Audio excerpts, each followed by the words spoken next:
আমি সম্পূর্ণ ব্যর্থ হয়েছি। সবার কাছে আমি দুঃখ প্রকাশ করতেছি। না হয় আমার এমপিত্ব যাবে, আমাকে না হয় কেউ আর ফলো করবে না, আমাকে জাতীয় বেঈমান বলেন, তারপরও আমি বিশ্বাস করি আমি জননেত্রী শেখ হাসিনাকে শেষ পর্যন্ত আমি চেষ্টা করব তার সাথে থাকার। সাধারণ ছাত্ররা যদি আমাদেরকে বিদায় করে দেয় দিক। বৈষম্য বিরোধী ছাত্র আন্দোলন, এই আন্দোলনে কোটা সংস্কারের জন্য আমি সবসময় আপনাদের সাথে ছিলাম এবং এটাতে যারা আহত নিহত হয়েছেন তাদের পক্ষেও, এই বিচারের পক্ষেও আমি ছিলাম। কিন্তু আমার ব্যর্থতা হচ্ছে কি, আমি আপনাদেরকে বুঝাইতে পারি নাই। এটার জন্য আমি সম্পূর্ণ ব্যর্থ হয়েছি এবং আমি এই ব্যর্থ হওয়ার জন্য আমার যারা ফলোয়ার আছেন, যারা আমাকে নিয়ে প্রত্যাশা করেছেন, সবার কাছে আমি দুঃখ প্রকাশ করতেছি।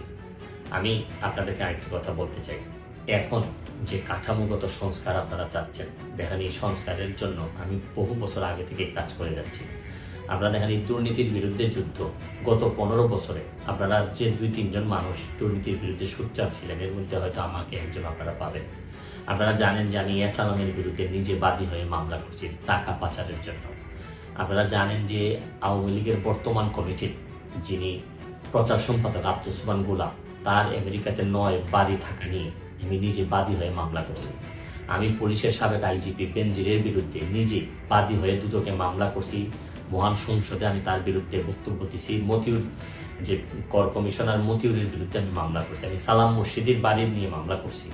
আমি সালাউদ্দিন, কাজী সালাউদ্দিন যে ফুটবলের দুর্নীতি নিয়ে আমি কথা বলছি।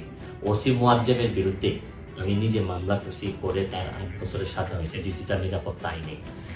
আপনারা জানেন যে জীবনে যত ঝুঁকি ছিল, আপনারা জানেন যে এই কোটা আন্দোলন শুরু হওয়ার 2 সপ্তাহ আগে আমি প্রেস কনফারেন্স করতে বলতে বাধ্য হয়েছি, আমি জিডি করছি যে আমার জীবনের উপর হুমকি আছে এইসব দুর্নীতির বিরুদ্ধে প্রতিবাদ করতে গিয়ে। সুতরাং আমি এই যুদ্ধে সবসময় চেষ্টা করছি। এখন আপনারা যারা যে যুদ্ধ শুরু করছেন, ছাত্র জনতার নেতৃত্বে যে যুদ্ধ, এই যুদ্ধে আমি মনে করি যে দুর্নীতির বিরুদ্ধে যুদ্ধ, এই যুদ্ধে আমি আপনাদেরকে দোয়া করি যে আমি যতদিন আছি চেষ্টা করে যাব দুর্নীতির বিরুদ্ধে এই যে যুদ্ধ, এই যুদ্ধে সবসময় শরীর থাকা। আমার জায়গা থেকে আমি চেষ্টা করব। এই বলে আজকের মতো বিদায় নিচ্ছি।